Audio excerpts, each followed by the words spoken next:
It's time for Cats Talk Wednesday. Small town and big city joined forces.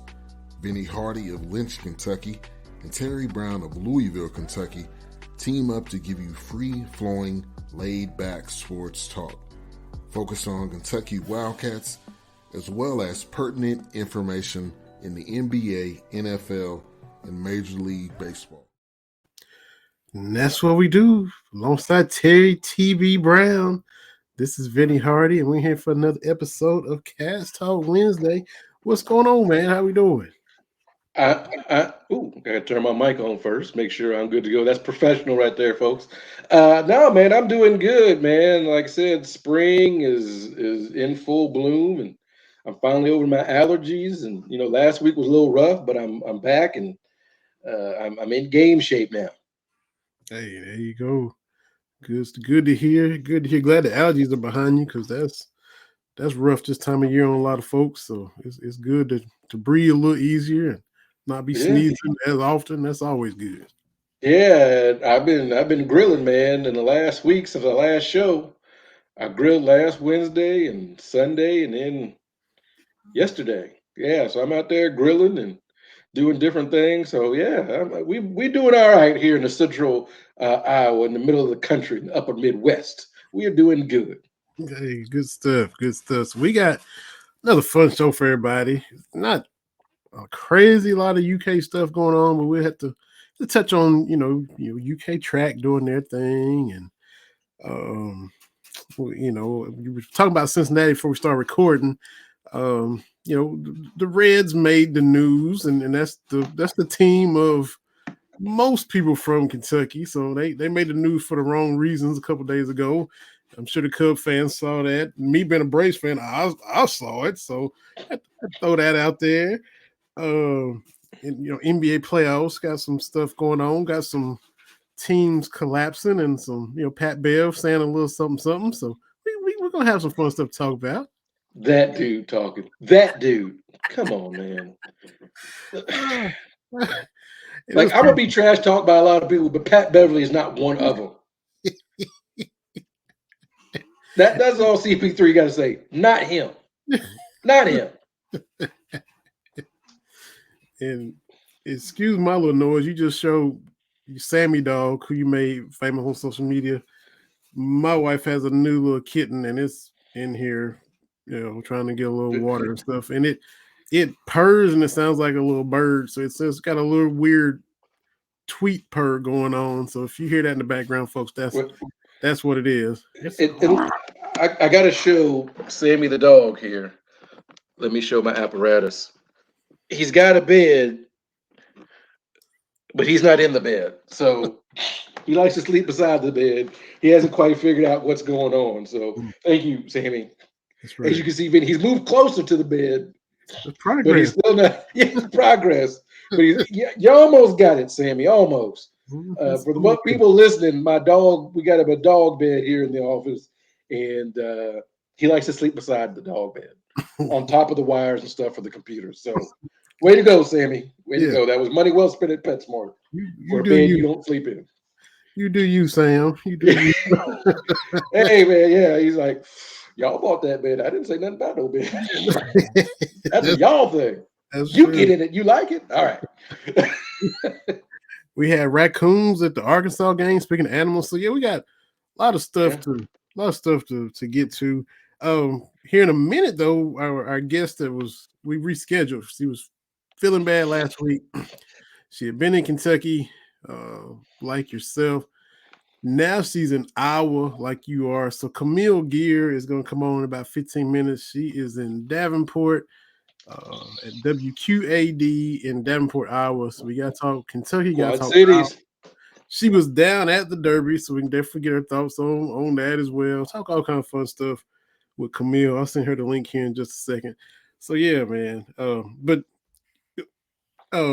Pat Beverly was eating it up. He was just eating up, being asked about it because the little personal grudge or whatever. And now I'm on the spotlight. With Liz's locker room, said he didn't even put on chapstick or edge his beard up, nothing. Just went on. Look, man, on TV. and that's what people was like. you got to get up early to get on those shows. Is there someone you would wake up that early just to go hate? Whew. Just to go hate. I'm like, man, there's a lot of sports folks I don't like, but getting up that early just to hate, I don't know if I could do that. Look, man, you know Pat Bev from his days in Houston. And Pat Bev, his whole thing in the NBA is, I'm not going back to where I was from. Like I'm not going back to that dude. He fought to get in the NBA. That's great. But CP3, and we can talk about what he is or isn't. Right? We can have a discussion about, is he that dude? He's a great point guard. I've got him. I think we talked about this last week. I got him in my top five. I think he's fantastic. But he doesn't get to the big guys table because he got he hasn't brought his team a championship. Mm-hmm. And I'm not a guy that's all about the rings culture, because we can definitely say Charles Barkley was a dude with or without a ring. But, and I think part of that with Chris Paul is he's just a small guy. And we see this, they just break down. Allen Iverson broke down. Having a small guy be your best guy, other than Isaiah, it doesn't work. Mm-hmm.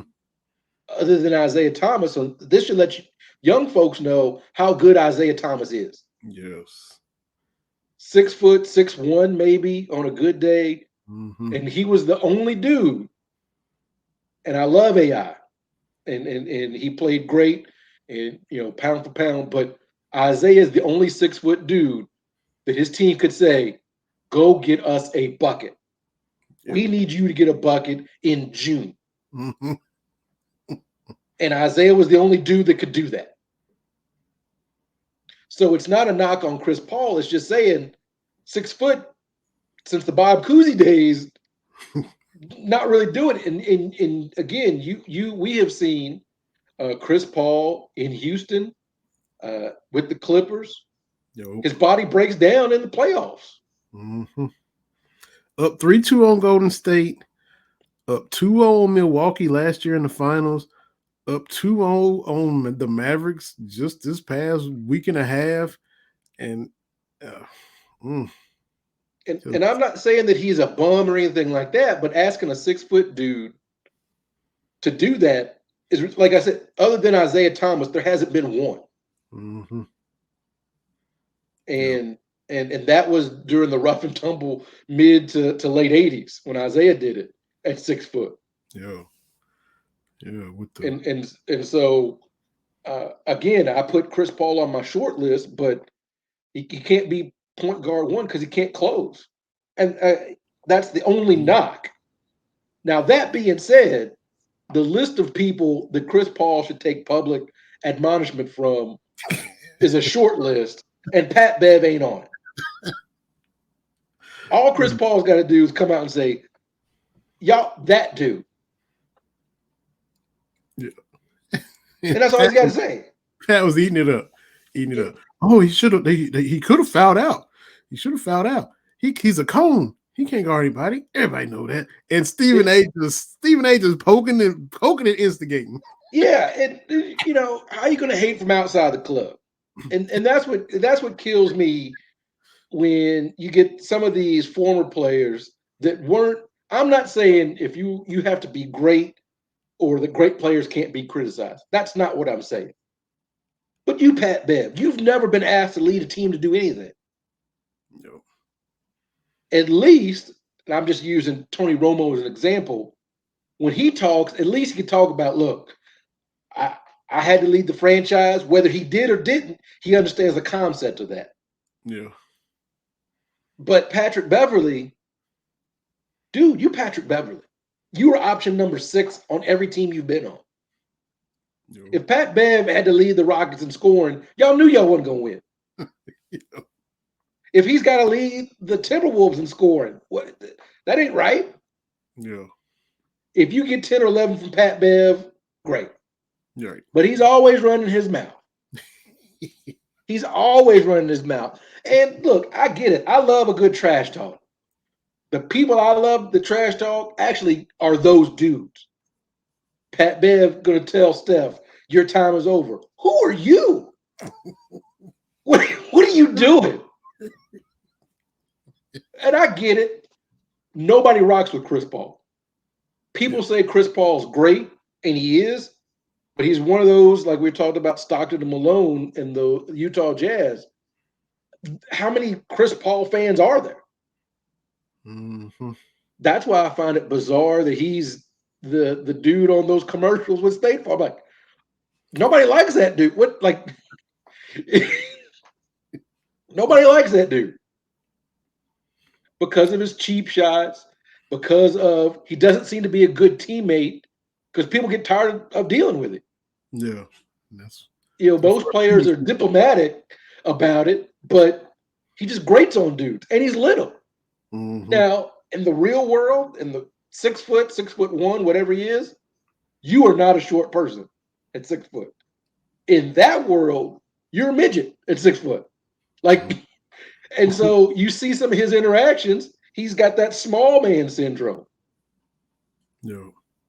And, like he tried to fight Pau Gasol because Pau pat him on the head. So I understand that. You can't pat me on the head if I'm a grown man. Like, okay, I understand that. But some of the other stuff, and he does the cheap shots, and he's just,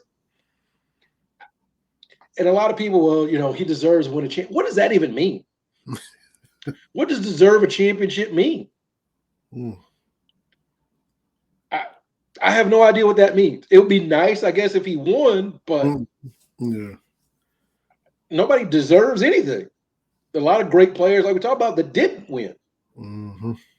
So, but yeah, Pat Bev, we don't talk about how he kind of derailed Russell Westbrook's career with that knee injury, and Russell has not been the same since. Mm-hmm. Pat Bev, and look, good for Pat Bev. He found a way to stay in the league for 7-8 years, however long he's been in. Good for him. But there's a difference between staying in the league and being Chris Paul. There's a difference. Uh-huh. And I'm Chris Paul. And I'm gonna take it from Shaq and Barkley on TNT.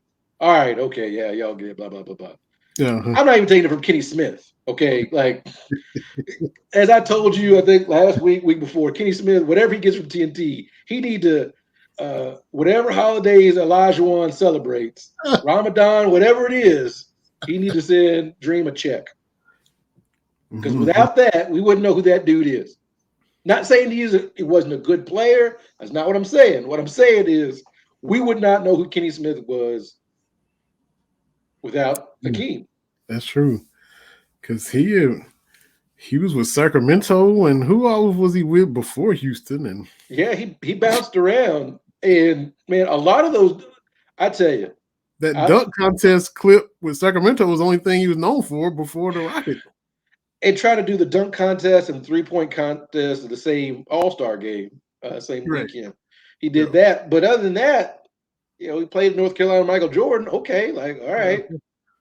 But being on the same team with Hakeem Olajuwon wins you a championship. Or 2 championships. So good for him. But and look, I agree with Shaq about this. Some days you just ain't got it. Right. And that's what happened with Phoenix. There's no moral failing. You just come out and you do all your prep work the same way, and it just stinks. It just so happened it was a game 7. I was watching the game, was telling my wife, I remember game 6 of 2008 finals.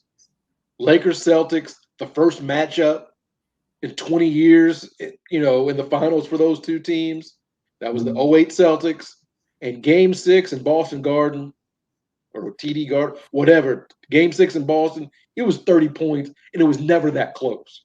Like it was 25 points in the first quarter. I sat and watched the whole thing. I watched it. I'm like, every time, like, hey, I'm in for it. And it sucks. It's a closeout game in the finals, and it's 30 points, and not even that close. Like Kobe, I don't think played, but like 5 minutes. They tried to make that push at the beginning of the third quarter. Wasn't happening, and you just got to sit there and take it. Yeah. Now, full disclosure, Lakers came back and won 09 and 2010 championships. So that helps. But I still got that memory of sitting there watching it. Like, and sometimes it just be like that.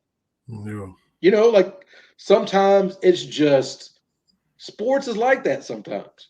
That even in the biggest games, like when your Cowboys beat the Bills the first time, Yeah. you're able to laugh off Leon Lett because you already got 60 points on the board. So, great, oh, ha, ha, ha. As you win the you win the Super Bowl. But if you're a Buffalo fan, you're like, man, things that your team hadn't done all year, and you do it in the Super Bowl. That was their third loss in a row, and it kept getting worse. Yeah. Barely lose to the Giants, lose by a couple touchdowns to the Commanders, Redskins, and then here's your third time against these Cowboys, their first time of young team, and you get blown out. And that's the thing too is you remember when you and I were growing up, the Super Bowl wasn't a very good game. Like there's Super Bowl 23 where Jerry Rice was the MVP, 11 catches, 215 yards and touchdown, and Super Bowl 25. But other than that, there was probably a 15-year stretch. The game was never close.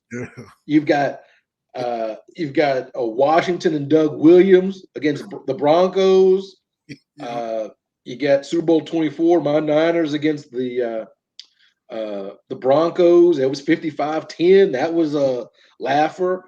Around your Cowboys winning, Super Bowl 29 against the Chargers. That was a laugher. There was just a stretch where the game itself wasn't good. The first one I remember being old enough to watch and know what was going on at like age 9 or 8. It was Bears Patriots, 46-10. We grew up on just beat downs. It was so lopsided they let Refrigerator Perry run a ball in.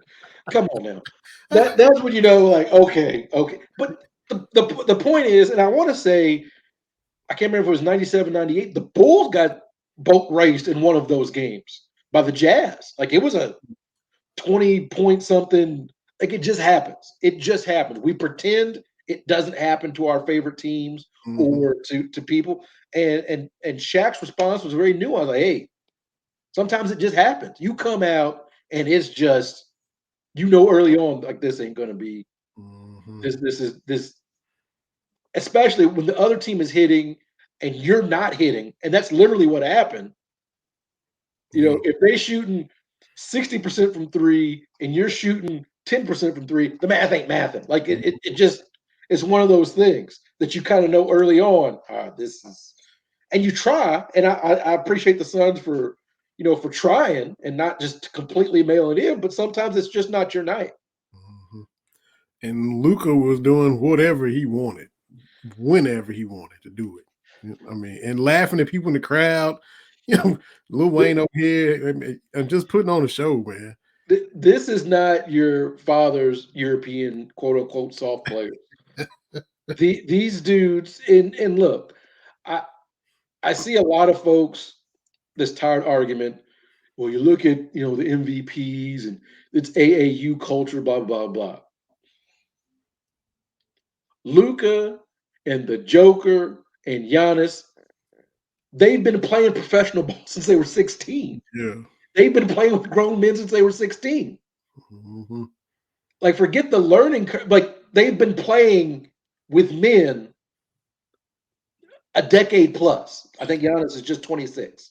Yeah. So it's different. It's just different. That's all. That's all I'm saying. But yeah, Luka at this point, if he just gets another person to score 20, you got to take the Mavericks. Yeah, like Brunson and Dinwiddie. I mean, Spencer Dinwiddie. The only thing I know about Spencer Dinwiddie, his name is fun to say, and he's always generally the other dude in a trade. Right. It's usually the contract of Spencer Dinwiddie, and that's no knock to him, but that's the only memory I've got of that dude in the NBA. If he gets you 30, I mean, you pack it in. Mm-hmm. You pack it in if that dude going back to your Rockets, in '95 against the Magic. Hakeem's doing his thing, but if you get 30 from Kenny Smith and 20 from Mario Ellie, Yeah. okay, all right, that's all right. And Sam Cassell over there, Yeah, doing his dance. Yeah, man. So it happens. You get embarrassed sometimes. Anybody that plays sports knows. Even Michael Jordan got embarrassed. You come out and it's just not your night. Yeah, that's what it was. Booker couldn't buy one. No. And, Ayton was struggling, and he got in foul trouble in the first half, and it just fell apart all at and the home team had won every game they had, so it's coming back to Phoenix. They got to feel good about it, and nope. And Phoenix is just interesting. They were terrible until last year when they made the finals. Like they were not a playoff team for about a decade before making the finals. So I don't know how I think this offseason is going to be pretty huge. Do you pay Chris Paul, who just turned 37? And this is after a couple of years, like you said. I saw this with the Rockets. Should have beat Golden State, had your chances, and then it's time for people to move on. That's where Phoenix is, and he's even older now than he was then.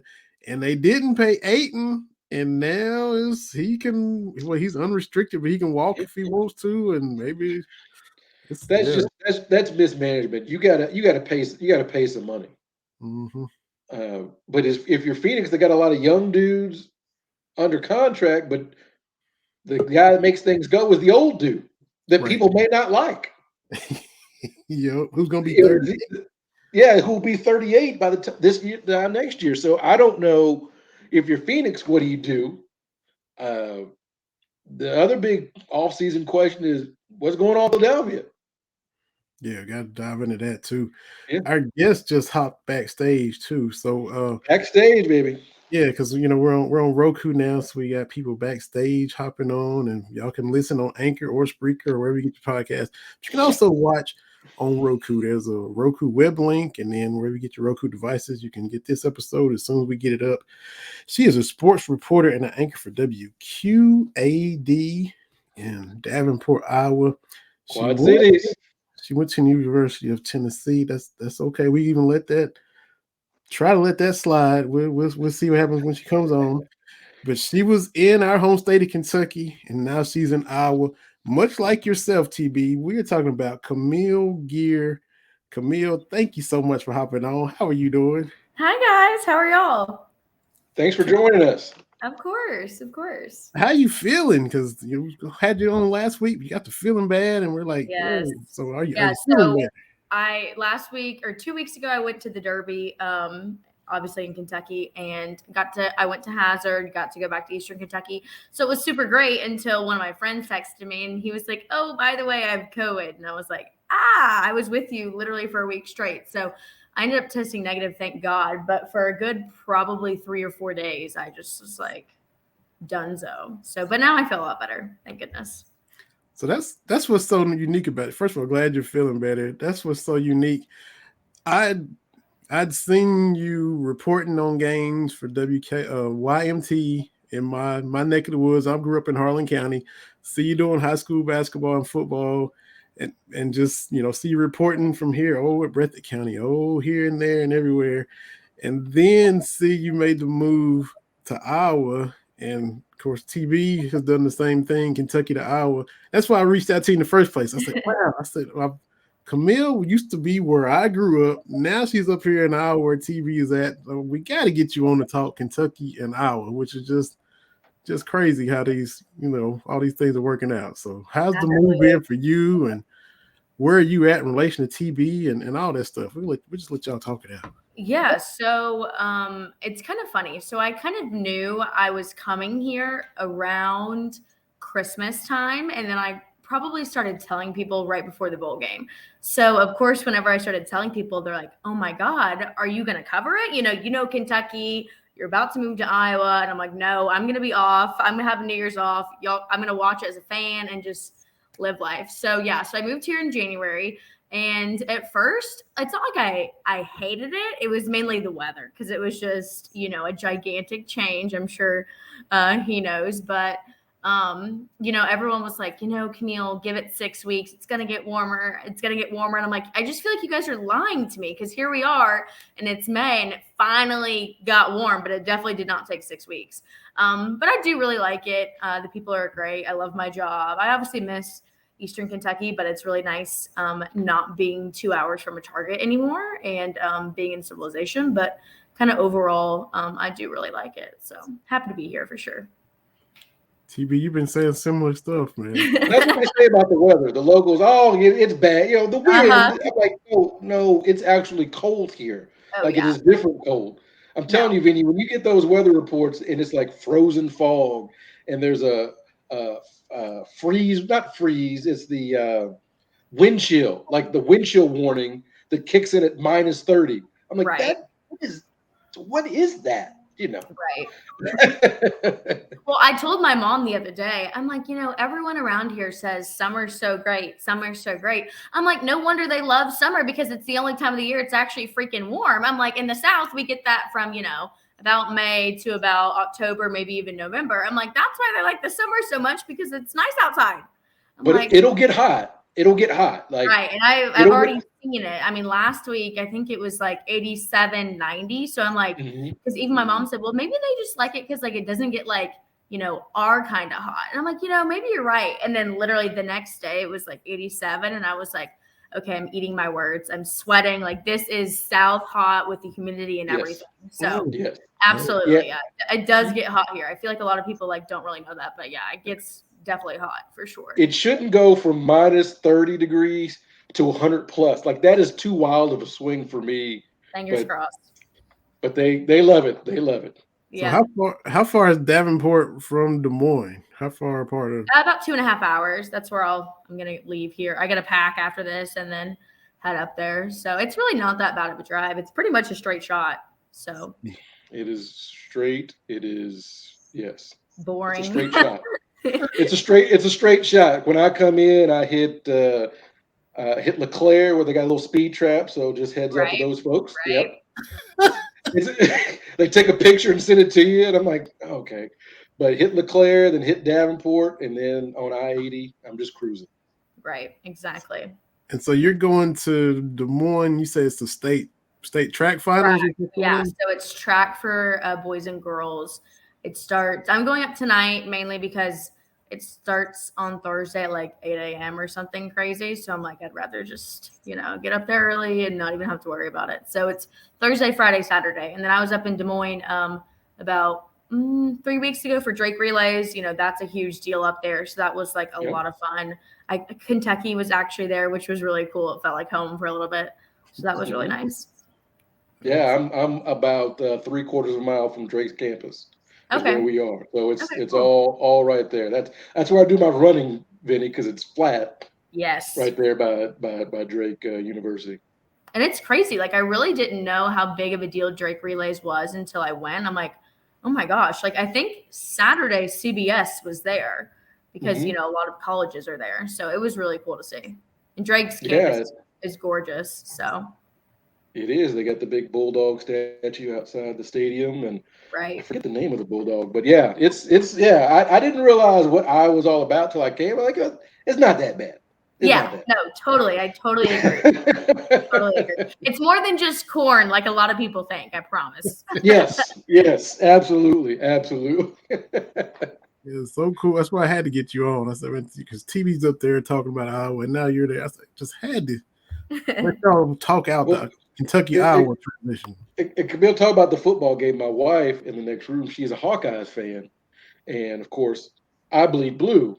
And so all season, all the predictions kept saying Kentucky and Iowa are going to play. I'm like, oh, this will be great. Right. This will be great because I just got married in October, and the game she's watching in one room, I'm watching the other. It was a little tense, but we made it through. No, it was funny because I actually didn't even watch the game. I was in New York for New Year's Eve, and so I was like, I'm not really going to watch it. And I didn't even see how it ended till hours later. I hopped on Twitter and I was like, oh my God. So, because everyone was like, oh my gosh, like, did you watch it? And I was like, no, I had 3 weeks off of work in between jobs. Like, the last thing I want to think about is sports. Like, I'm just going to hang out and just live life. So That's it. So are you from Tennessee? I know you went to UT. Are you born and raised in Tennessee or? yeah, so I went to the University of Tennessee. Go Vols. I had to sneak that one in there. So I tell people here I'm from Nashville. I'm technically from Franklin, Tennessee. Usually my Southern people know it, but kind of out here, they're like, oh, I've never heard of it. So yeah, so I'm born and raised in Franklin. My parents actually met at a Kentucky-Tennessee football game. So they both went to Tennessee. They both graduated from there. I went there. My brother graduated from there, and then my sister will graduate next May. So we bleed orange in my house for sure. So whenever I moved to Hazard and like covered Kentucky, everyone was like, oh my gosh, like, are you going to be able to cover them? Like, do you hate Kentucky? And I'm like, listen, they're not Alabama and they're not Florida. I'll be perfectly fine. Gotcha.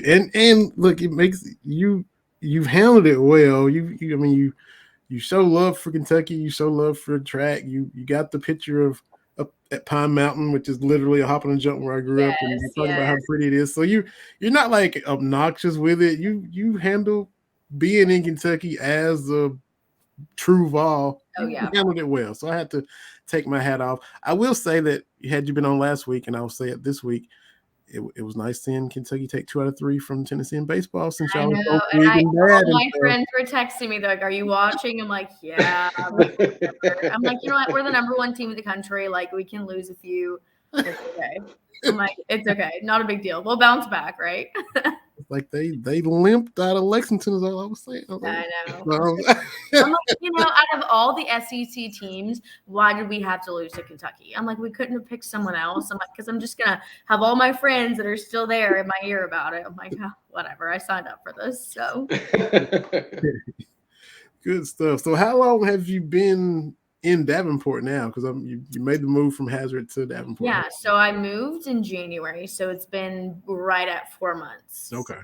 Yeah, so I still pretty much have to use my phone to get anywhere. Like, I can get to the gym, I can get to work, I could maybe get to like Chick-fil-A, and that's about it. So, you know, it's a lot bigger than Hazard. Hazard, it took about a week and a half to know where I was going, but here it's like, okay, I still kind of don't really know. So, yeah. And believe it or not, Hazard is growing compared to 20 years ago. Hazard's come a long way. Oh yeah, Applebee's, and they got Hazard's coming up. So. Yeah. Oh, they got an Applebee's now. Hazard's coming up, man. Oh, yeah. All right. They just added a new bar downtown. Like, everyone's really excited. So yeah, they're really trying to like revitalize downtown and like kind of bring it back to what it was in like the 70s. So they're really like working on it, which is great. So our little growth in the mountain is not as exponential as other places, but it's all the other little towns look at Hazard and like, hey, Hazard's coming up, because I'm from Cumberland and it was really small there, and so Hazard's like, whoa, Hazard and Pikeville. If you're from Harlan, do you know Neil Middleton? Yeah, man, grew up. Neil's been there forever. He was like a pillar for WYMT. Yeah. Yep. And then do you know Jade Saylor's my age, but her dad coached at like Bell County. I can't remember his first name. Tim, her dad?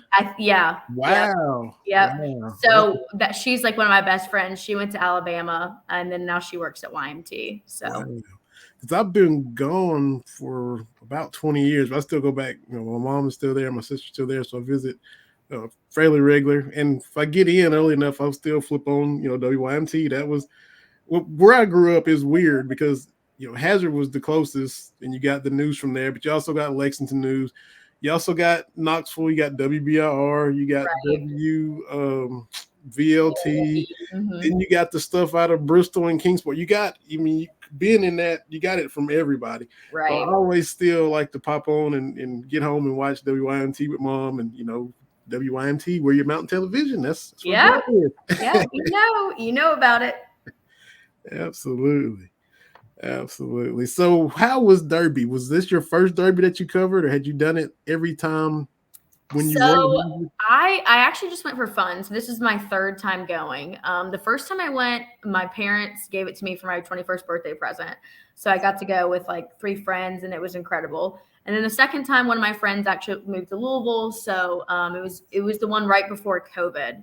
So we went to that one. It was fantastic. And then this time, since all my friends still live in Hazard and work there, I'm like, oh, maybe I should come back for it. And then my siblings, my sister just turned 21 back in January. And so both my brother and my sister were like, we want to go. I'm like, okay, great. Like, I'll show all of you guys what it's about. So, I mean, it was great, like it always is. Drake and Jack Harlow were there. We got to see them, which was really cool. They were like 10, 15, 20 feet away from me, which was awesome. And then, to see one of the longest, one of the biggest underdogs win was where we were at, like we saw him pass. Did we see him cross the finish line? No, but to say that we witnessed it, obviously is a big deal. So yeah, it was a lot of fun. If you haven't, I don't know if you guys have or haven't been to the Derby, but if you haven't, you have to go before you die. Like, it's incredible. It's a bucket list. Like, I can't rave enough about it. So. And TB born and raised in Louisville, so it was. I've been a few times. Okay, I was gonna say. I've been. I need to. Vinny, we need to do that, man. I'm taking my Iowan wife for next year, so we need to set that up, man. We're not doing the infield. No. We're too old for that. Like, yeah, we're too old for that. I even said this year we did the infield, and I was like, this was fun. It's my third infield. Next time, I'm buying seats. Like, I'm over it. Yeah. It's just no. So yeah. So we need to make that happen, Captain. There you go. We can do it. You need a seersucker suit and a bow tie. We need to rock it out, man. You know how I do. Yeah, that's right. Absolutely. So you didn't put like 500 down on Rich Strike, Camille? Is that what you're saying? Missed the mark on that one for sure. Me and my brother, we bet about 150, didn't win a single thing. We bet on like a couple races, but yeah, I know my first year I actually won like I think a couple $100, which was really cool just by luck. I don't know anything about horse racing really besides just the odds and looking at it, but I wish I had because, I might have been able to quit my job if I had, but I did not. So, well, I'm sure everybody at WQAD is happy to have you, and I hope the transition goes smooth. Hope the track and field finals go good tomorrow and Friday and Saturday, and enjoy what little bit of summer y'all have, and hopefully the winter isn't too brutal for y'all. That's what everyone says. They're like, don't get too comfortable. It's probably going to snow in 3 weeks. And I'm like, what? Like, what? I'm like, I thought the South's weather was bad. It was like, constantly switching. I'm like, this is just so much worse. And it's the extremes. Like, Camille, I don't know if you've heard about the derecho that they have. No. Oh, God. I didn't know about this till a couple years ago. It's an inland hurricane. So the wind picks up and it's a wind event. It's like 150, 160 miles an hour that'll come through. And since Iowa is so flat and the Midwest, it just rolls through. I'm like, everything that y'all have for a weather event sounds like something from the Book of Revelation, like frozen fog and this and derecho. I'm like, I gotta Google stuff. Yeah, this is a different place, baby. It's hardy folk here. It was funny. One night I was coming back from a game and like a basketball game, and it was probably like an hour away. And I get this notification on my phone that says, there's a squall coming. I'm like, a what? Like, I've never heard of that. Do you guys know what that is? I would assume it's a wind event of some sort. It's when snow falls at such a fast rate that you can't see when you drive. So you get like an inch in an hour. And I was like, I don't know what a squall is. I'll be fine. No. Like, it is actually serious. I mean, I couldn't even see the road in front of my car because the snow is coming down so fast. Like, it was crazy. So I went back and like told my bosses, I'm like, listen, I'm a hard worker. I pride myself on that. If there's a squall, you're not sending me an hour away, period. I'm like, I'm not doing that again because it was terrifying. So if you ever see a squall, just don't get in your car. That's my piece of advice. I'm telling you, it's different up in the upper Midwest. And these people are just like, well, I'm like, you can't. What do you do? I'm like, what's going on here? What? I'm like, okay. We're like 12 inches of snow. I'm going to work. I'm like, what? In the South, we shut down. If there's even like 2 inches, that's forecasted. Here they're like 12. That's a Tuesday. I'm like, what?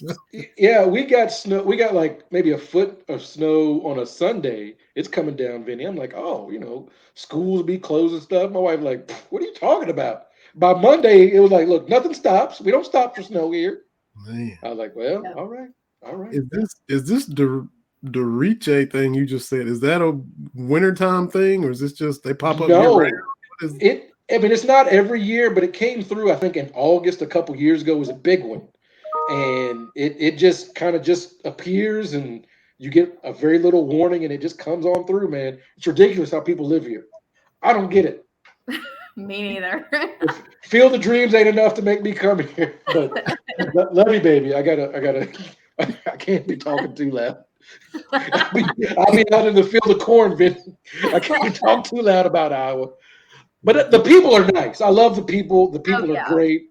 It's just it just reminds me of the South that way, that they're very, very friendly. They're very, very nice. They want to show you everything. So other than the weather, it's pretty darn good. Yes, I totally agree. The weather is like, to me, the worst part. Everything else is solid. I'm like, if it was warm year round, I could live here for a long time. But I'm like, the weather is the only downfall. So outside of the Derby, what is the next coolest event you covered, like work related sporting event, awesome thing that you've done like on your radar?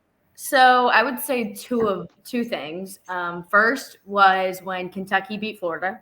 I covered that game for football. So I was there when they rushed the field. That was incredible, but also terrifying at the same time, because, the game ends and I have my camera and I'm running on the field after Mark Stoops, trying to get video of them celebrating. And at this point, I really didn't even know that they were rushing until I just turn around and I'm like, oh my God, there's just people surrounding me. And 2,000 people. Oh my God. And it I don't know if you guys have ever stormed a field, a court, anything like that, but obviously, okay. I was obviously when Kentucky broke the streak against Tennessee 10-7. I'm sorry. You had to bring that up. I'm sorry. He won't say it a lot to our Tennessee guys. So, I mean, it's an incredible experience. I think everyone should be able to do it, but it gets hotter than hell when you storm the field. I mean, my camera lens was fogging up because it was so hot. And then obviously it's like a concert, you're getting shoved around. So somehow I really just found someone that was okay, I'm latching onto you. I ended up near the Kentucky baseball team or basketball team. So I was with Oscar Shewig, Helen Grady, and I was okay, I know that police are going to escort them out because they mean something. So I literally grabbed Oscar's hand and I was I'm staying with you. And he was okay. And I'm okay, I'm just letting you know, I'm not going to hurt you. I'm media, but I'm following you. And he was just okay, who are you? Whatever.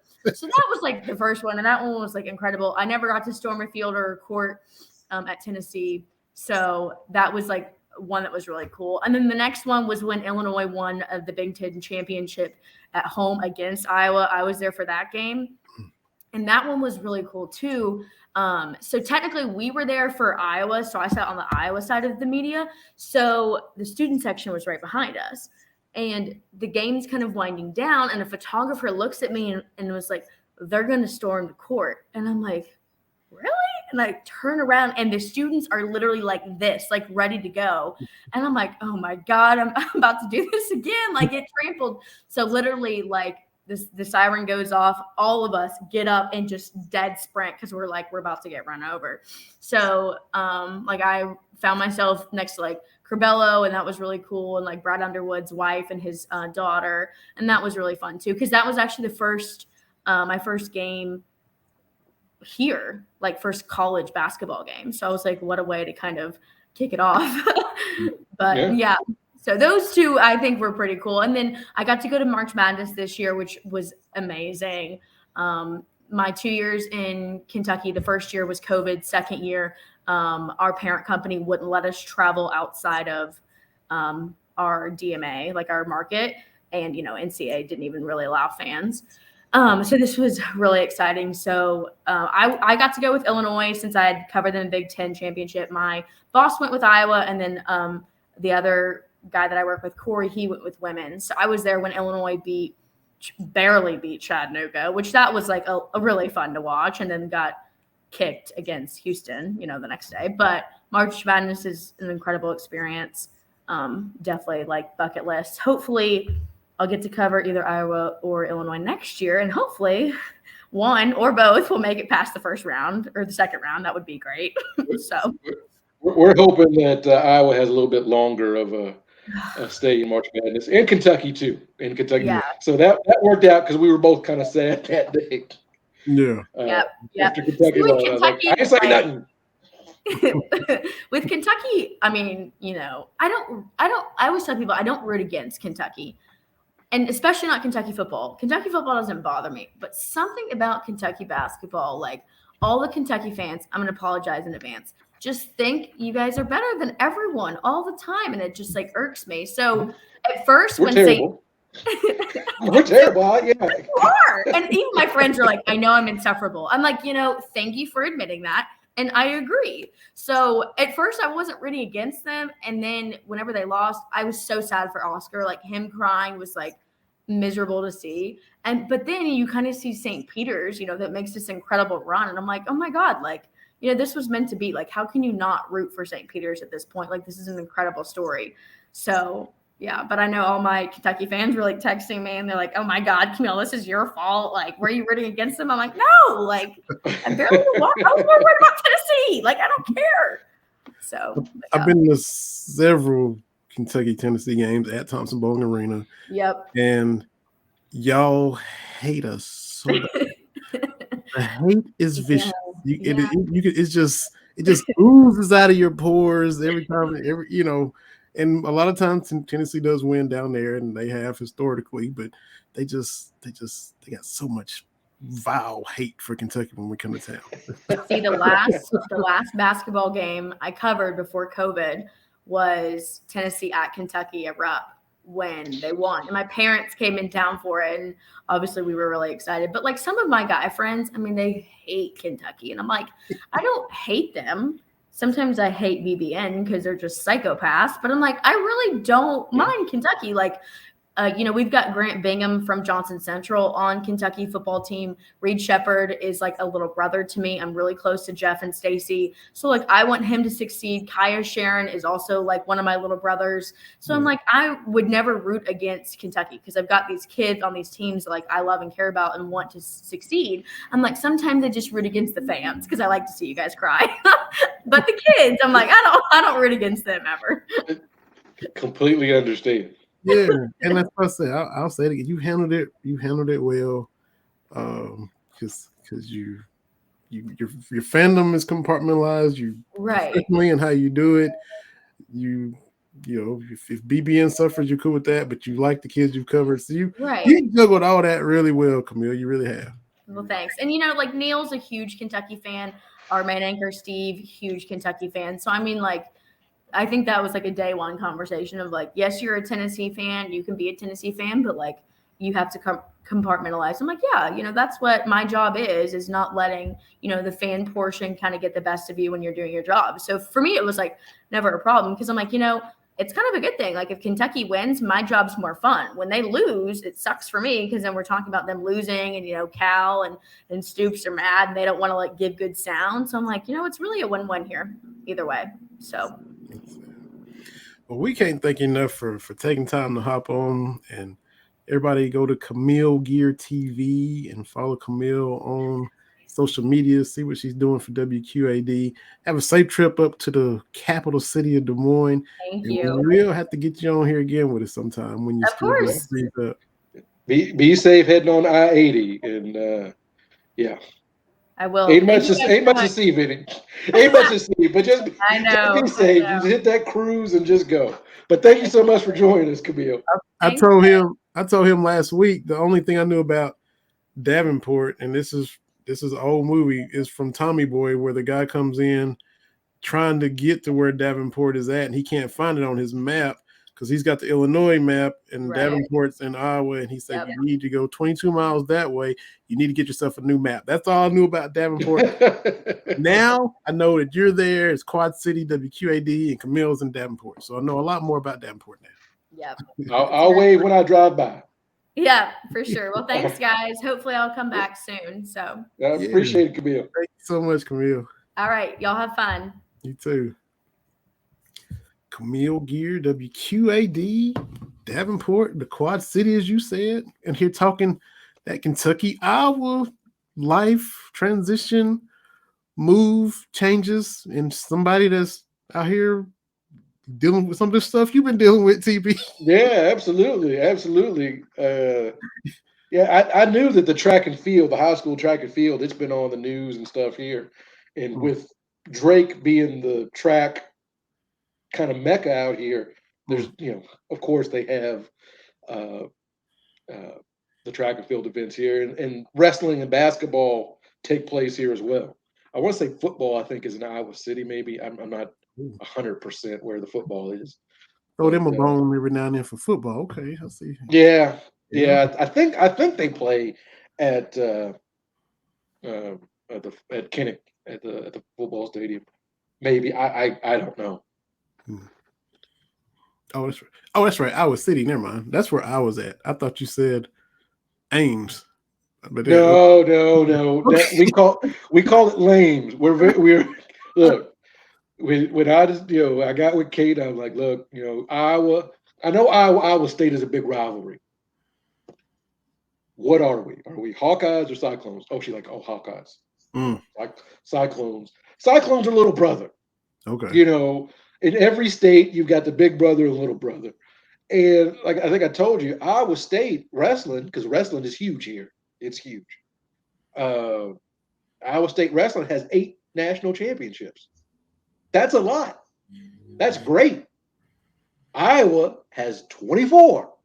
So it's like, you got Kentucky and Louisville, Alabama and Auburn, Iowa and Iowa State, where it's just, and if you look, like I said, Iowa State's got some pretty good, pretty good programs, but not quite Iowa level.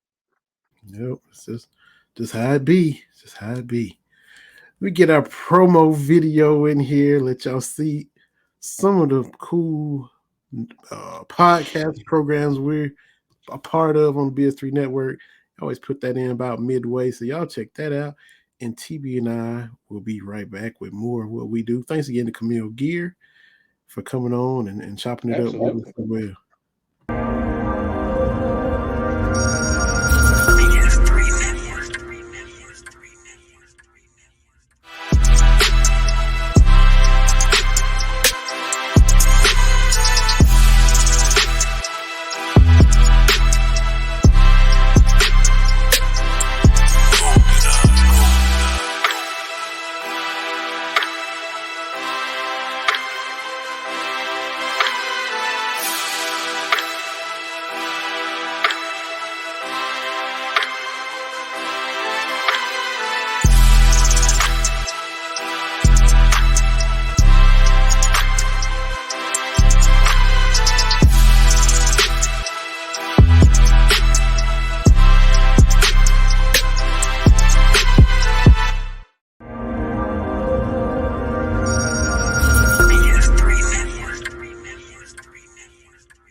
Y'all go to BS3 Network, BS3 TV, and the web link, the live web link, you can go and check it out. Even if you don't have a Roku device now, which is, let me get it. It is BS3TVlive.com, and you can click on demand, scroll down to sports. You'll see Cast Talk Wednesday and all of our episodes in rotation. So if you got the Roku device and all that, you can find it that way. If you don't, BS3TVlive.com. You'll see us and all the other cool networks we're part of. Ben Sudderth has been on here with us. AJ Jones, the legend out of Houston, we were chopping up with Andre a few weeks ago. So we had some fellow BS3 Network folks on here with us. We'll have some more on in the future as well. So proud to be part of BS3 and appreciate them putting us on and getting us out there, the folks that want to watch and listen to us here at Cats Talk Wednesday. We spent some time on the Suns. We did the Pat Bev, CP3. I forgot to show my shirt. Oh, that's you literally did that too. You got it. That's what it works on two levels. Slide into my DM works on two levels, right? Ray gun shirts. They need to spot it. I got a couple of Ray gun shirts. The one shirt I've got. Yes, there are black people in Iowa. That's a Ray gun shirt. I like to wear that around. Sorry, I forgot to. Yes, I have my DM. Yeah, but she's coming to Drake. That's literally 3/4 of a mile. I should know because that's where like I said, that's where I run and everything. So yeah. So like you said, we talked about the Suns. Yeah. Now we got to talk about Philadelphia. Mm-hmm. As I have said numerous times, there's complaints that you can lodge against LeBron James for team building or whatever. But what you can't say is for 15 years, having LeBron James on your team gave you a shot at a championship.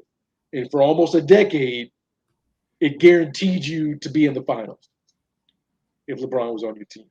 I say that to say the process isn't working. The process just is not. And this is no knock on Embiid because I think he's a fantastic player. But James Harden is not the James Harden was 2 years ago. Mm-mm. Like that extra gear just isn't there. And so if you're Philadelphia, what do? Because he's taking that player option $47 million. He'd be a fool not to. Yeah. Mm-hmm. So you're going to be stuck with him, Maury. What do? What can you do to get better?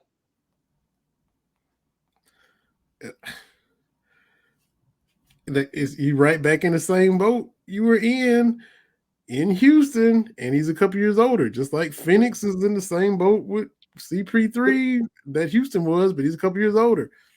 The problem with Philadelphia is, as great as Embiid is, this was the first year he's played 68 games.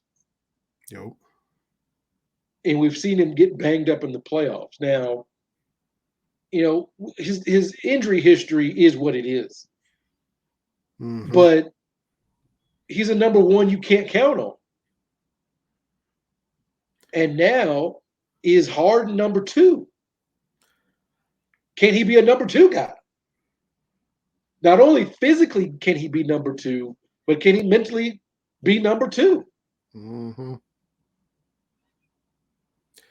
Because if you've got James Harden on the court, he's got to take more than 2 shots in the second half of a closeout game.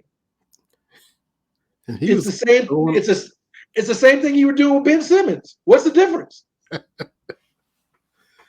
He was making excuses as to why he didn't, and trying to explain it away. Look, man. We knew Ben Simmons could never play for Philadelphia after last year. Right. Because he's sensitive. You can't be sensitive in Philadelphia. Mm. Philadelphia has broken a lot of superstars.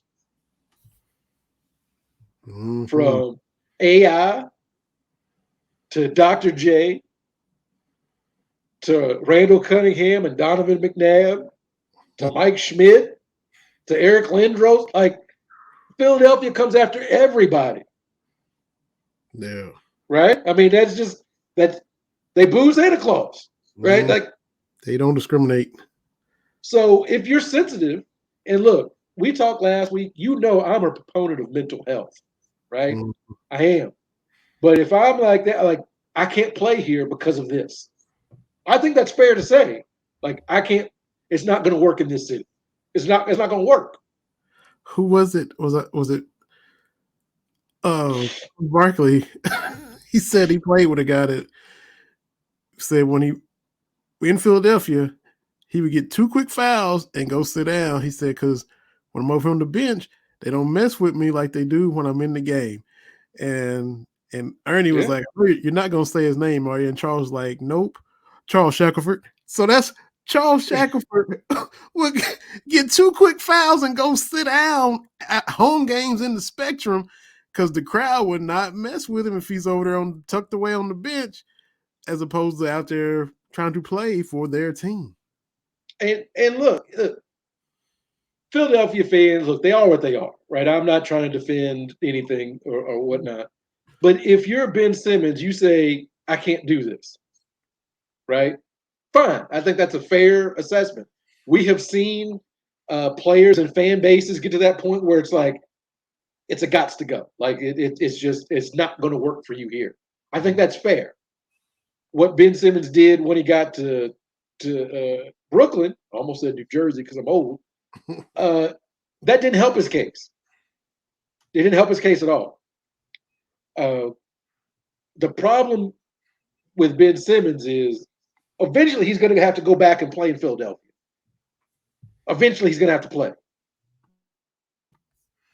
So whatever you want to, whatever, you're going to have to eventually go back there. But I can understand not wanting it day in and day out. Yeah. Yeah, for sure. For sure. So I thought what happened with Philadelphia would happen immediately when Harden got there. I thought it would mess up the flow. I thought it would stunt Maxi's growth. And he came in and it was seamless and it was smooth and it was great. And but then it wasn't the playoffs. blew up. All the couple flat tires and the rims on the ground and sparks are flying and it all just went south quickly against it's just Miami. a bunch of bad ingredients. Mm-hmm. Mm-hmm. Morey's got a soft spot for Harden. He rolled with Harden all through the Rockets years and tried different things that didn't work. But again, I don't know how you get better if you're Philadelphia. Yeah, it's just because you can't trade Embiid. You can't. Yeah. You trade Embiid. That's something you do. You're on your way out the door. Mm-hmm. It's career suicide if you do it. Sure is. And Embiid is 27 now, and missed the first 2 seasons for injury. Like you said, just now played 68 games. What is the window? You got Harden, who is 32, 33, says he's going to get in shape this offseason, whatever that means. Embiid, do you get 68 games out of him next year? Even though he's 28, he got some miles on him and has some bumps and bruises, and so they're in a weird spot. Right, and then you have to assume that the Bucks will be back. The Bucks just missed Chris Middleton. Mm-hmm. And Giannis is superhuman. He's probably that top dog dude. I know he didn't win the MVP, but yeah, it's still Giannis, right? He's still your one. And for me, they just missed Chris Middleton. Yeah, they gassed out, and they covered it they masked him being out for a long time, but it finally caught up to him. Asking Drew Holiday to be your number 2 scorer. In a game 7, that's not gonna get it done. Because then you're asking Bobby Portis to do something. You're asking Brooke Lopez to go get you 20. That jumbles everything up. And what about Milwaukee? I forget, they were talking about a couple of games ago. Milwaukee didn't play the last game of the season to win. Played a bunch of bench players. Boston went out and won it, and Game 7 was in Boston instead of Milwaukee, which maybe Boston goes to Milwaukee and wins. It's very possible. We just saw what Dallas did in Phoenix, but home court shifted on just that last regular season game, which is and you'd rather get that game at home. Yeah. To be honest with you. So looking at the Heat versus the Celtics, obviously I'm pulling for the Heat. Obviously. I want bad things to happen to the Celtics forever and always. And Grant Williams playing well for Boston. I don't, my eyes, I can't see that. I mean, when you go from Tennessee to the Celtics, where you go from one rival as in college to and you hate Boston more than me, but then going to see him play well for Boston when he flopped Boo. Yeah, yeah. That's the worst. That's the worst. But you figure Milwaukee will be back. I'm hoping the Heat win. Hero balled out last night. He's becoming that spark plug, that microwave off the bench for the Heat. I'm still not sold, even though he had 41 last night. I'm not sold on Jimmy Butler being the dude for a championship team. Maybe they do that this year because they got a lot of really good pieces in Miami. But I don't know. If they get past Boston, which is, for me, Boston came in off of the momentum of Game 7. Miami was kind of rested. Boston punched them in the mouth early. But then, Horford and Smart being out, you could kind of see that affecting Boston. They still kind of kept it close, even though Miami went on that big run. Boston still was fighting and clawing back and cutting it to 9 and 8 and not able to get there. Oh, yeah. So you get Smart back and Horford back, and then it goes to Boston. It'll be a series. But if Miami gets past them, can you see Miami and Jimmy Butler beating either Dallas or Golden State?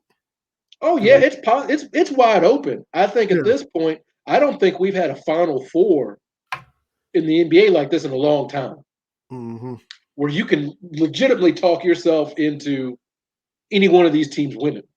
Yeah. I mean, you'd have to go back a while. I know, because of the Western Conference with Golden State being on a run and different things like that. You'd have to go back a while for any one of these four could win this thing. Looking ahead to tonight's game, Dallas and Golden State. The thing about Golden State is I don't know who their GM is, and I think that's a good thing because they've made a lot of moves. Bob Myers or something. With Steph and Clay being a step slow, but still very good. And with Draymond, they were able to add some pieces. They got Andrew Wiggins playing basketball, and I wasn't convinced anybody could do that. I just like, okay, well, he's just good enough to get a GM fired, right? That's what I thought when Golden State fired. Like, he's just good enough where you're like, okay, we can do it. And because he got into a situation, he ain't got to be the man. He just got to go ball. Like, his role is, this is not my team. I can get 15, I can get 25, right? And that's great. And I'm not knocking the young man because, well, maybe I am a little bit, but what I'm saying is everybody thinks that they will be Michael Jordan. Yeah. Everyone thinks that they will be the dog on a team or whatever. But come to find out, you talk to a lot of these, that's a lot of responsibility to be the man on the court and off. Like, it's a lot. Again, you saw that with James Harden in Houston. He wanted all the perks, but he didn't want the extra stuff he had to do. No. And that's one thing that the one takeaway from the Last Dance with Michael Jordan. I never asked anybody to do anything I wasn't willing to do. That's what that leader, you have to set the tone. It's your team. No. And if you don't want to do that, just play basketball, that's fine. Let's find a situation where you ain't got to be the man. They were talking about that with Jimmy Butler today. I think it was NBA Today. I caught a little bit of it with Malik Andrews and Perk and RJ. I think it was Zach Lowe or something like that. And Jimmy Butler tried to do this a couple years ago, but he got to the finals against your Lakers and he gassed out. I think it might have been the game they won, but he was on the scores table just doubled over and had to literally drag himself to the locker room, and they're talking about maybe now his conditioning better where he can sustain what he did back then for multiple rounds. And where they talked about how LeBron has done that. This is what he has done for round after round after round, year after year after year. And Butler's trying to elevate to that. And that really takes some doing. And you got to guard, you got to guard Tatum. You not only score 41, you got to guard Tatum and Brown on the other side. So it's no rest. You don't get to catch your breath. It's not like you guard the scrub. You gotta do it game in, game out all night long. And that's the thing when we look at all-time greats. We always have these discussions of who's the best and this, that, and the other. Part of the rings culture that I will buy into is these deep playoff runs take it out of you. When you factor in LeBron going to 9 straight finals, 20 games, 25 games for the playoffs, that's another season and a half worth of playoff basketball. Mm-hmm. And as we've said, when in college, February minutes are different than November minutes. So in the NBA, hot summer minutes are different than we got to go to Indiana in January. It's just different. Mm-hmm. And so, again, I don't wade into the MJ LeBron debate because they both did this with these deep runs, being the man every night. It's not easy. And so when I start talking about my elites, it's not so much did you win rings, but were you the dude for deep playoff runs? Mm-hmm. Like to me, Charles Barkley in '93 in particular, he was great. He just ran up against someone that was better. And that's okay. Mm-hmm. I saw some debate online talking about how good Patrick Ewing was. He was great. Yeah. That Nick Wright's like he named off like 5 or 6 people, the centers he would have above Ewing, but that's still, if you're number 8, that ain't bad. Mm-hmm. And I think that's the nuance that we're missing is you can say someone is top 30 and not mean they're trash. Right. Yeah. Like, yeah. That's my whole point. Mm-hmm. Is look, I watched Barkley play, and nobody 6'4" should have been a decade of 20 and 10. Shouldn't have happened. Yeah. It was ridiculous. Mm-hmm. And Ewing just happened to come along with Michael Jordan. Yeah. Played MJ's Bulls in the playoffs like 6 times, lost all 6 series. Like it just happens. But Patrick Ewing was good until his body broke down. Right. Mm-hmm. That was the clip that NBA 90s Twitter account and Ewing just that play where he got a rebound or they passed it to him. He looked at Alonzo Mourning, took 2 steps and just went in and just dunked all over him. And I put above it. I think Alonzo probably got dunked on more than anybody.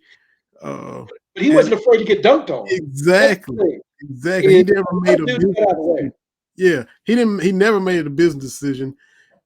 And pretty much those, I mean, maybe it's a credit to John Thompson, but Mourning, Mutombo, Ewing all got it a lot, but they were going for the blocks. They got a lot of blocks, but in the process, you're going to get dunked on a lot. But Alonzo, I'll never forget when Vince Carter cocked it back on him that one time. But Zoe did not make a business decision. He went up there, like a lion trying to get it.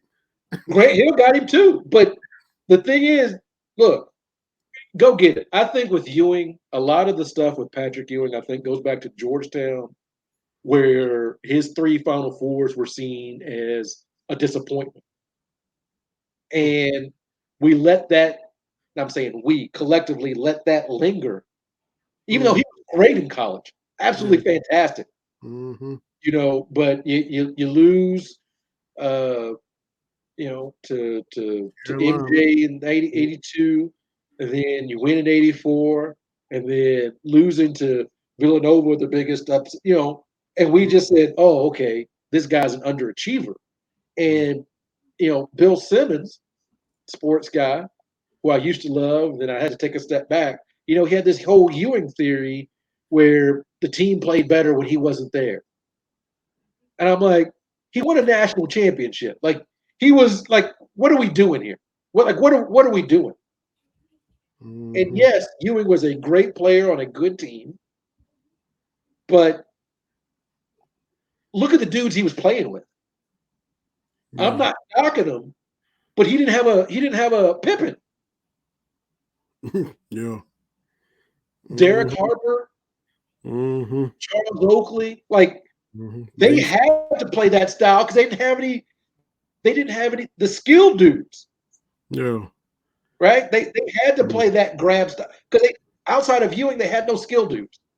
Mm-hmm. Who else is gonna get you 20? Yeah. Right? Starks all over the place. I know you were thankful that John Starks went 2 for 18. I know but that was their best shot. And Ewing played well in that series against Lafayette. Yeah. Ewing played well. Mm-hmm. As broke down and as bad as he was, he played really, really well. Mm-hmm. And we just, because he didn't beat Michael, we kind of wrote that dude off. Well, not a lot of people beat Michael. No. Once he became like, I can't hold that against Ewing. I can't hold that against Charles Barkley either. Mm-hmm. I don't hold that against Peyton and Sean Kemp. Yep. They were a 60-win team. They went 6 games against the Bulls. Yep. I will hold it against Utah because I don't like Utah. So I'm gonna get Vernon Maxwell. Just get good on you, Mike, for keeping Utah out. Uh-huh. Exactly. But go ahead. I'm sorry. Go ahead, man. I was going to see what you was going. Well, I just looking at the West, Luka's probably going to be the best player in the series. Yep. So you got to give them a shot. Mm-hmm. And like I said, Steph is not the Steph of 5 or 6 years ago. Yeah. And asking Clay to be the Clay after an Achilles and his knee, like they can give you moments, but the Splash Brother days are over. But can the other pieces? Jordan Poole. Can Jordan Poole? Can Wiggins? They throwing Kuminga out there. He's 19. But they throwing him out there in the playoffs. I mean, they ain't scared to throw him. So and if Luka can play, I don't even want to say defense, but whatever. If Luka can be in the same vicinity as Draymond, you gotta like your chances if you're Dallas. Oh yeah. Uh-huh. Yeah, you might as well just go ahead and call him Luka Doncic because he don't play no D. Go ahead and go and get that out there. Well, but and Jason Kidd said, like, look, and I like what Jason Kidd says, like, look, Luka's got to be better. If he's just a step better and a little bit focused on defense, we'll be good. And and I like Jason Kidd. I do. He's on my short list of great point guards in NBA history. Getting the Nets to the finals. What, twice? Back to back. Yeah, back to back. Sure it is. So, and he was late in his career. He got him a ring with the Mavericks. He still played. I mean, it wasn't like he was on the bench just right. He was but he was not the same Jason Kidd, yeah. Mm-hmm. And you talk about working, he made himself be somewhat solid from 3 because he couldn't shoot for nothing when he first came into the league, and he kept working and working, and then he would be respectable from 3. Yeah, you can work yourself into a good set shot kind of guy, and he was fantastic. So I'm a Kid guy, but so I don't know what to expect. I'm hoping the Heat win, but in the out west, I mean, Rick Carlisle, he won him a title in 11. Never made it out of the first round again, and now he goes to Indiana, and Jason Kidd got these guys in the Western Conference Finals. I mean, they trade away Porzingis and bring in Dinwiddie, but still, man. I refuse to believe Spencer Dinwiddie was a real person. So, like I said, his name, I don't know where he played. Like I've seen his name. And I'm like, oh, that's a funny name to say. Like, okay, but he's a real live basketball player. So good for him. Yeah, absolutely. Man, I got talk about Drake and the relays and track, and Kentucky track was just up there in Des Moines.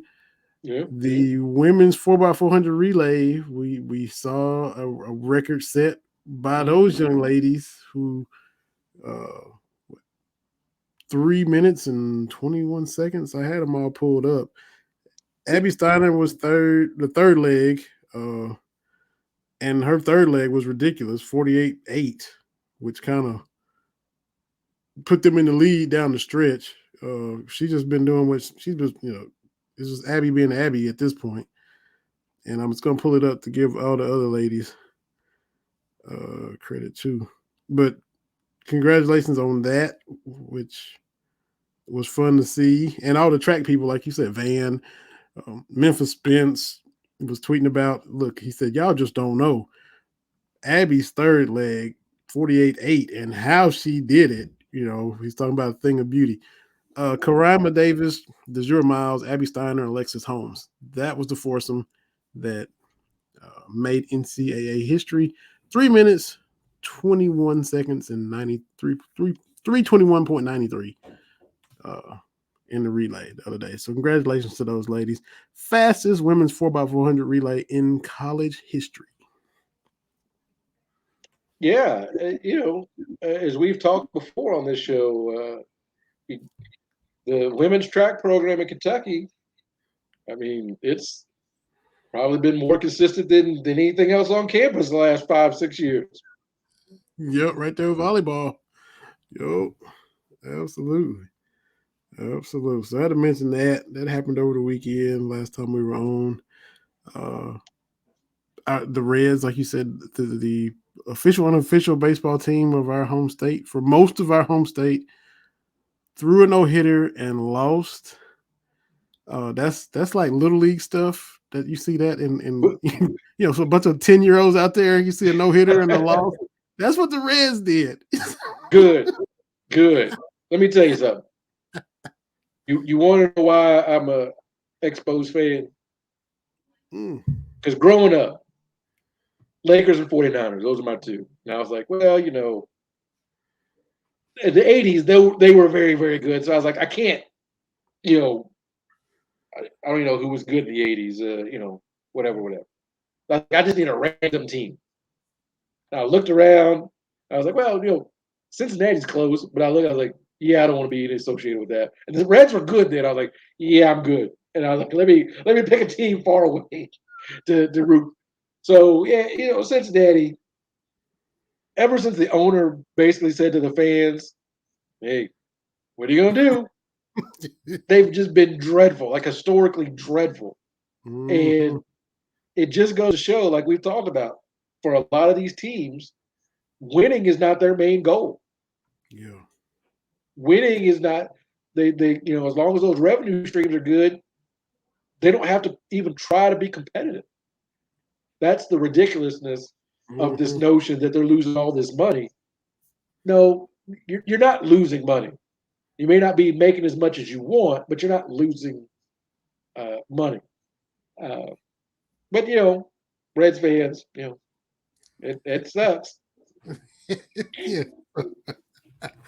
Yeah, so it's a struggle for the Reds fans. I was chuckling at it as a Braves fan. I know you and Kate as Cubs fans were looking at it and chuckling because they're in the same division as Chicago. So everybody was like, throw a no-hitter and lose. So yeah, but that's where they are, and they're gonna be there for a while. It's gonna be a long 2022 for them, and more losses to come. So yeah, there ain't no hate like National League Central and NFC hate, like interdivision hate.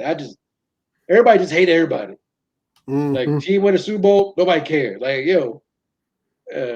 when the Eagles won, like you just got one, okay, like they just kept it like.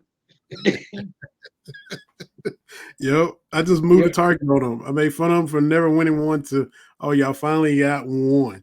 That's all I The did. Cowboys fans like, we ain't won in 40 years. Y'all just got the one. Yep, exactly. And the Exactly. Commanders, they be like, look, we done changed names. We had no mascots. We still got more than one. Mm-hmm. And the Giants are like, Eli Manning won 2. Exactly. That's how it is, man. In the NL Central, like, man, everybody hates everybody. And I love it. I love it. Like, Pittsburgh gets left alone because Pittsburgh is doing his thing. But everybody, they just hate everybody else. Yeah.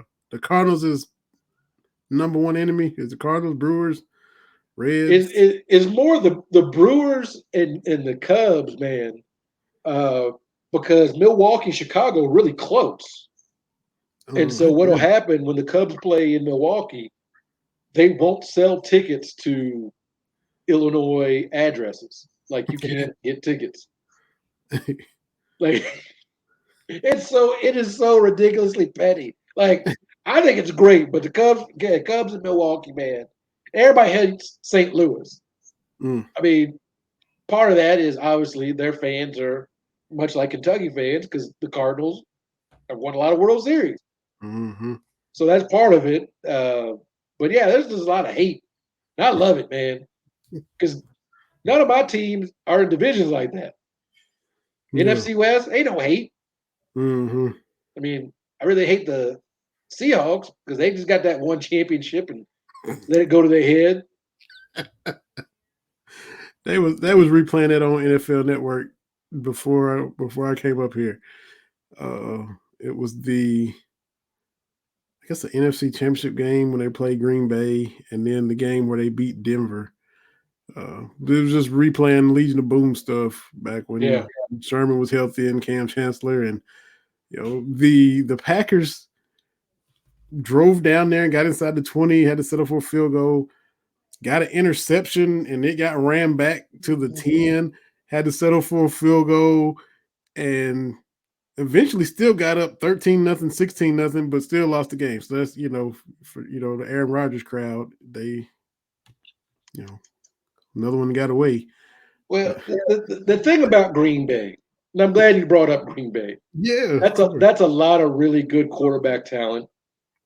Just to have 2 Super Bowls in 30 years. That's a lot. I mean, 2 sure ballot Hall of Fame quarterbacks, and that's it. Mm-hmm. Yes, they won Super Bowls. And I tell Green Bay fans, yeah, Aaron Rodgers got a Super Bowl. But if you dissect like playoff games that the Packers lost under Brett Favre and Aaron Rodgers, there's a lot of like, what? How'd they lose? They shouldn't have lost that. Yeah. There's a lot of it. Mm-hmm. Like, I know there's more to it than this, but Aaron Rodgers should not be 0-2 head-to-head against Jimmy Garoppolo. Shouldn't happen. Yep. You should be able to score more than 10 points at home. Like, well, y'all won because of a block punt. Your offense should be able to score more than 10 points. Mm-hmm. Period. Like, that's just how it goes. And you look at a lot of Brett Favre's playoff losses, a lot of head scratchers. Mm-hmm. And that's one thing I'll say about your Cowboys and my Niners back in the day. They lost to each other, or they lost to the team that represented NFC in the Super Bowl. Yep. There's not a lot of head scratching playoff losses on either resume. Way back when. I mean, there's been some. We got a quarterback throwing the ball with his eyes closed Super Bowl. Well, that you probably gonna lose that game. but up to that point, okay, and even under Harbaugh, okay, losing to Eli Manning in the first NFC Championship game, that sucked because Kyle Williams, dropped those 2 punts. That sucks. And then losing the Super Bowl, that was okay, and then losing the next year to Seattle, that kind of sucked. But that's NFC Championship game losses. It's not head scratching like, Cowboys losing to Jimmy G last year losses. Yeah, that's. in a shootout. Like y'all put the ball in Jimmy G's hand and said, "Beat us," and he's like, "Oh, yeah, sure." Golly. Oh boy, yes, he did, and kept converting third downs. I was like, seriously? I said, we got this where we want him, third and long with a bad thumb, and he I was just as surprised as you. I was sitting here like, what is this? What is going on? That the one in the fourth, like the one, like I think it was like 3rd and 12. I was like, man. Yeah. And he hit it, and I'm like, what's the catch? I just need a quarterback I can believe in. Like Jimmy G's a nice dude. I just need a quarterback I can believe in. Mm-hmm. I got spoiled. And 49ers fans of a certain age will tell you, you go from Joe Montana to Steve Young, you get spoiled. Yeah. Like just the other night, I was watching, it was a highlight video, Jay Rice's best plays every year of his career. Then it would just hit me. I'm like, oh yeah, we did just transition from Montana to Steve Young. Like, that's not bad. Mm-hmm. So yeah, and Garcia wasn't terrible. He was a Pro Bowl level quarterback. Mm-hmm. So you get spoiled, and then one of the highlights, it was Tim Rattay. I'm like, oh yeah, we oh yeah, okay, there we go. So Young and Montana back to back compared to Favre and Rodgers. It was 4 Super Bowls for Young and Montana? Is that what it was? 5. Oh, 5. Okay. Montana got 4, and then Young got 1. And then Favre and Rodgers has got 2. So there you go. That's what I tell him. I was like, when San Francisco and honestly, see, Montana came in 79, and then Young played until 98, 99, something like that. We had 20 years of Hall of Fame quarterbacks and got 5 Super Bowls. And neither one of those dudes threw an interception in the Super Bowl. Wow. Yeah, no, that's... Yeah, because Montana didn't. And, the first one against Cincinnati was competitive. The second Super Bowl against Miami was pretty competitive as well. And then you had Super Bowl 23, where Jerry Rice was the MVP, 11 catches, 215 yards, and a touchdown. But, that was it wasn't like they were all blowouts. And, of course, Steve Young gets the blowout against the Chargers. But, yeah, until there's the second half against Baltimore with Kaepernick, 49ers have never thrown interceptions. Now we've had a couple since then because Jimmy G again threw the ball with his eyes closed. Which, look, man. Now we've been doing this. We've been doing this a while, and I told you before that every quarterback, I don't care if you are Brad Johnson for Tampa Bay or Trent Dilfer for the Ravens, even if you're one of those dudes, you've got to make a play. There's like 3 plays you're going to have to make to win your team to win a Super Bowl. And I think I told you going in, I was like, I don't know if Jimmy G's got it. I hoped, but I was like, we'll see. And then yay verily came to pass. That dude's out there just winging it. And I'm like, well, this is. See, now you get to feel how I felt with Tony Romo. And Romo was even better than Jimmy was. But he's way better.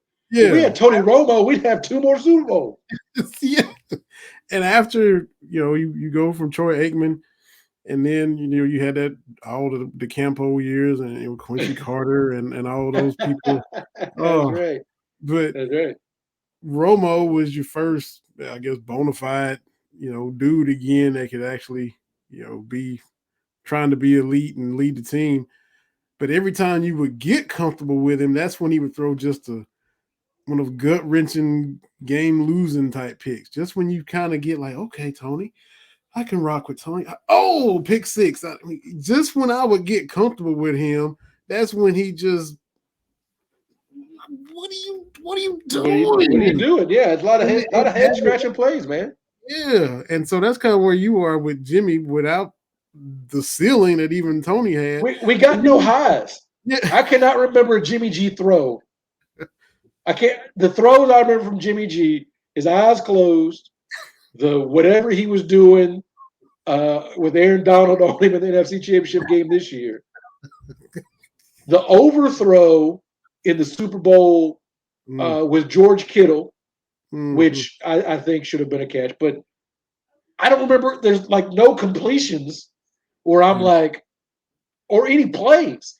And I'm not trying to, maybe I'm trying to bash on Jimmy G, but there's no plays where I'm like, okay, I see what the hype is. I didn't see it. Mm-hmm. You know, even Alex Smith had a great game against the Saints to go to that, you know, on the way to that NFC Championship game. Yeah. Like, but Jimmy G, there's no moments.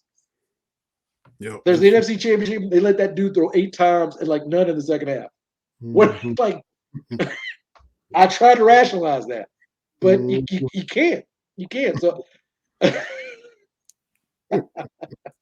man, talking just NFL football. But last Thursday, right after we were on, it's about a holiday, which I don't really get caught up in it like everybody else. But the schedule did come out for your Niners and my Cowboys and the entire league, and y'all had a little creative. Y'all had a little creative tweet about it, and that was well done on the Niners end. So you might go watch them in Chicago. The Cowboys come to Nashville to play the Titans, and which is the last game of the season. Are we even in contention? Are we going to be playing starters? I'll have to see what, but the Niners come to Chicago, the Cowboys come to Nashville, and the Niners go to Chicago September the 11th, and the Cubs are at home that weekend. It is our intent right now to do Cubs like Friday or Saturday, and then do the Niners game on Sunday. That's what we're kind of shooting toward. But September is a lot better. Like I told you, we're in the process of selling and getting a house. So stuff is look, because I knew they were coming to Chicago, and I was like, man, if it's October, November, I ain't going to Chicago and sitting out in October, November. I'm going to tell you that right now. Because we also want to go to Iowa for a football game and do, where they wave at the kids and all that. And I'm like, give me, when they play in Northwest Iowa Tech game 1, because I am not sitting out. Now, you heard me, Camille, talk about the weather, man. Yeah. I am not sitting out in Kinnick Stadium, open air, in November. No, man. Woo! No. And I don't even know what our code is, but I know all the Kentucky, Tennessee games in Knoxville and Lexington at the end of November. Yeah. And so with the Cowboys coming up, it's week 7. It's the last game of the season in Nashville. I done been to that stadium too. I went to several Music City Bowls, back when Kentucky beat Clemson and Florida State, back when Rich Brooks was there. Yeah. It was frigid for that too. And I'm like, dude, if the Cowboys are 6-10 coming into Nashville, no. If they're 12-4 and resting starters, I don't even know if I want to, you know what I mean? If Dak and Zeke and everybody ain't playing, and because they getting ready for playoffs, I might not. I just have to see. I'd love to see the Niners come to Minneapolis and play. Minneapolis is about 3.5 hours away. I would love to do that because it has to be domed in Minneapolis. You can't be playing no outside stadium. Like that does not seem fun at all. Man, that make you realize Fran Tarkenton and them dudes, Fran Tarkenton and what's his name, the Purple People Eaters, all them guys. They were Page, the dude that ran the wrong way. Oh, Alan Page, them dudes doing that every week outside. I got a childhood friend, crazy enough, who is, I can't remember the name of the city, but he's north of Minneapolis. Like he's a stone's throw from Canada, and he's like. And I, let him know I was moving out here. He's like, TB, it's different, man. And it's even different up there. Like, you see me on social media, like, man, it's -20. He's like, bro, Quit whining. It's to the point you can't even leave your house, man. Mm. When they give you warnings and say, look, you can't have exposed skin for longer than 10 minutes, it's cold. It's cold. Mm. It's just different. They're hardy folks. That's why you see all the Midwestern food is just calories. They just piling stuff on. You gotta have something sticks to your ribs because it's cold out there. It's just different, man. I love them though, but it's different. Yeah. Mm-mm-mm. Well, that's true. Bless y'all's hearts, man. Bless y'all's hearts. Did you see the raccoon down there in Arkansas? Yeah, man. I miss the South. Like the South is great, but critters getting in a place in the South ain't nothing like it. Because, yeah, I think Florida with the Gators and people just random people with the Gators.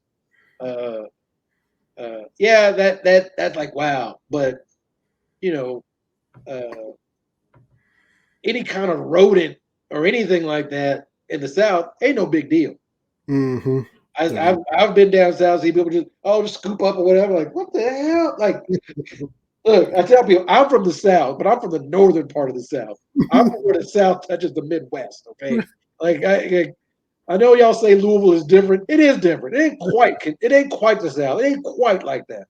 Yeah, yeah. But when I go visit my cousins down in Cordova, Tennessee, it's different. It's different, man. And Mama B and Aunt May, they from Cordova. It's different. And they talk about all these stories about, creatures and varmints. I'm like, Talk about yeah, we used to catch this with our hands. Like, what the hell? Like, what? Like, and that's the funny thing is, I mean, like I said, my dad's from Louisville, my mom is from Cordova, Tennessee. And my dad would sometimes call my mom, he's like, y'all just country. Like y'all just yeah. He from the city, he's like, y'all just country. What are you talking about? Like, what is this? Man. The first time I had only been the first time I'd been to Memphis was going to Dallas when we took our anniversary trip and going to the Cowboys game and going to tour the stadium and all that. So driving through Tennessee, at some point you change into Central Time and getting on out there in Middle Tennessee, Western Tennessee, where it gets flatter and all that. And I saw a dead armadillo in the road. I was like, I didn't even know this thing was in Tennessee. I said, I thought they were just like in Texas and Arizona, and it was armadillo. I didn't know. I was like, we had armadillos in Tennessee, and so that let me know. Wow, and we hadn't even got to Memphis yet. We still on 40 West, heading towards Memphis. It's different, man. I'm telling you, man. Is that an Country folks is different. Is that an armadillo? That's an armadillo. Wow. Yeah, man. So, yeah, every region got its thing. Like you said, all them people in Florida and all golf tournaments where the Gators just out there laying on the 14th hole. And I mean, and they like ho hum. Yeah.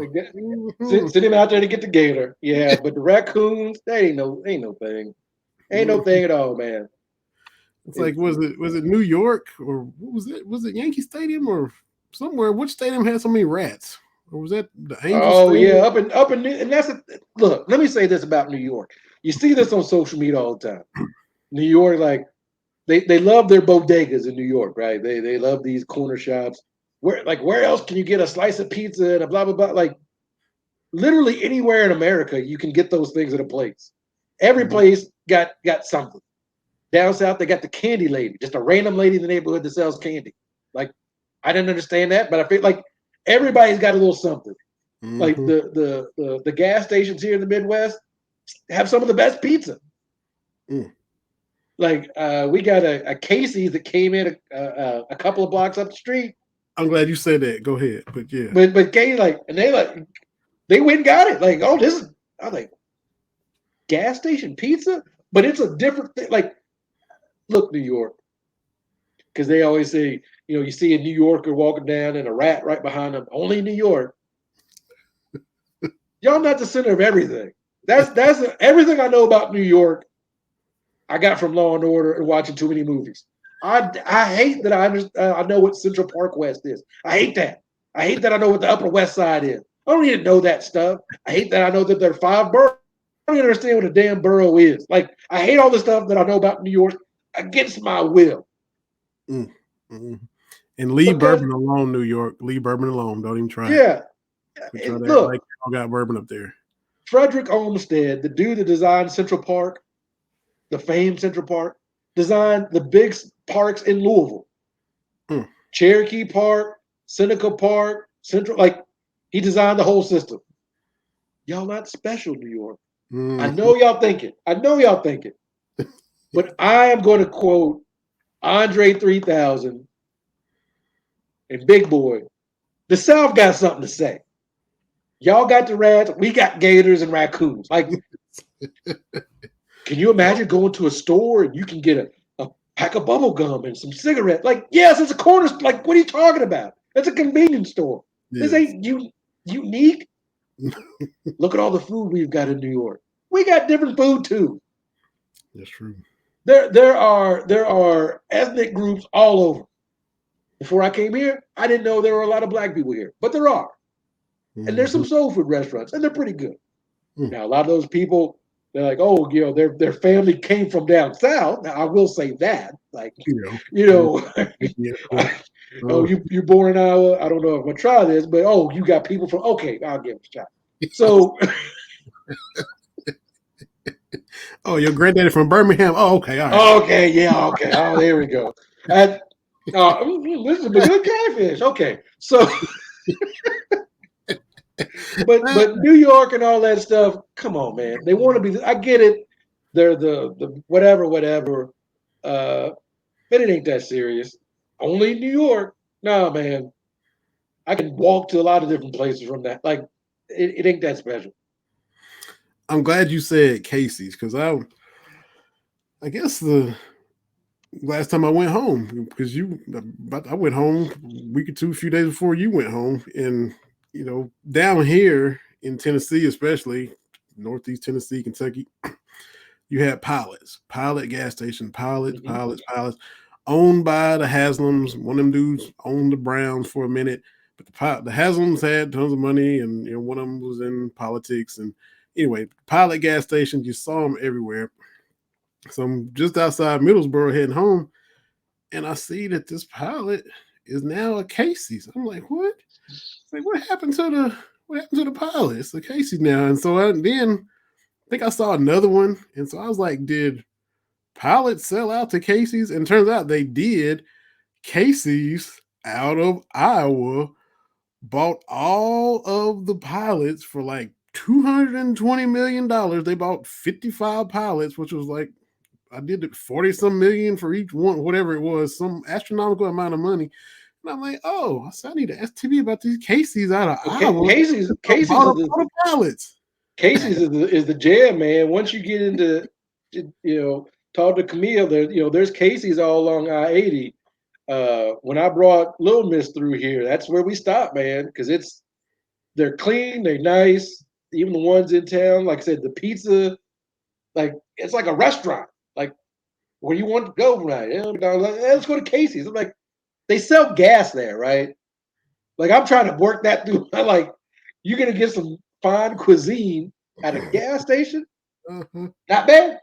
Not bad. We had Casey's a couple weeks ago. Got 2 pizzas from Casey's. Like, all right.